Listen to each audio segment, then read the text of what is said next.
மக்களவை தேர்தலுக்கு இன்னும் 2 வாரங்களே உள்ள நிலையில் பல்வேறு கட்சிகளை சேர்ந்த வேட்பாளர்கள் நூதன முறையில் வாக்கு சேகரித்தனர். முடித்திருத்தும் செய்தும், பூ கட்டி கொடுத்தும், பரோட்டா சுட்டும் பொதுமக்களிடம் ஆதரவு திரட்டினர்.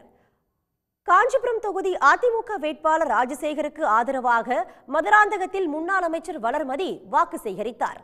மதுராந்தகம் பஜார் வீதியில் வியாபாரிகளிடம் துண்டு பிரசுரங்கள் வழங்கி ஆதரவு திரட்டிய அவர் பூக்கடை ஒன்றில் பூ கட்டி கொடுத்து வியாபாரிகளிடம் வாக்கு சேகரித்தார்.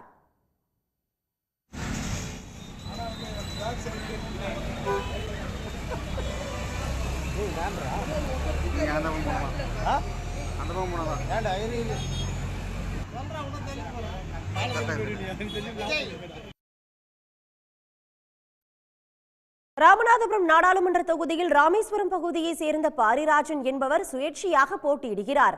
வேட்பாளர்கள் பெரும்பாலானோர் கார், ஜீப் உள்ளிட்ட வாகனங்களில் வாக்கு சேகரித்து வரும் நிலையில் சுயேட்சை வேட்பாளர் பாரிராஜன் மிதிவண்டியில் சென்று ஆதரவு திரட்டினார்.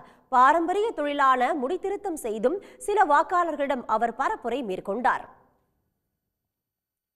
விருதுநகர் தொகுதி தேமுதிக வேட்பாளர் விஜய பிரபாகரன், முன்னாள் அமைச்சர் ராஜேந்திர பாலாஜியும் ஆகியோர் சிவகாசி நகரின் பல்வேறு இடங்களில் வாக்கு சேகரித்தனர். அப்போது ஹோட்டல் ஒன்றில் பரோட்டா சுட்டு ஆதரவு திரட்டிய அவர்கள் ஒரே இலையில் உணவருந்தியும் வாக்காளர்களை கவர்ந்தனர்.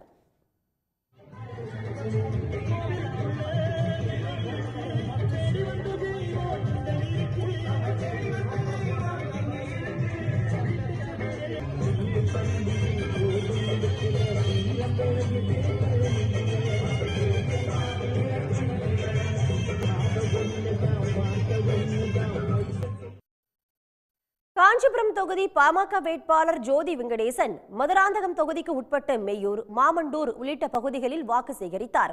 புழுதிவாக்கம் கூட்டு சாலையில் பழக்கடை ஒன்றில் ஆதரவு திரட்டிய அவர் தம்முடன் பரப்புரை செய்ய வந்த தொண்டர்களுக்கு தர்பூசணி வாங்கி கொடுத்து வாக்கு சேகரித்தார்.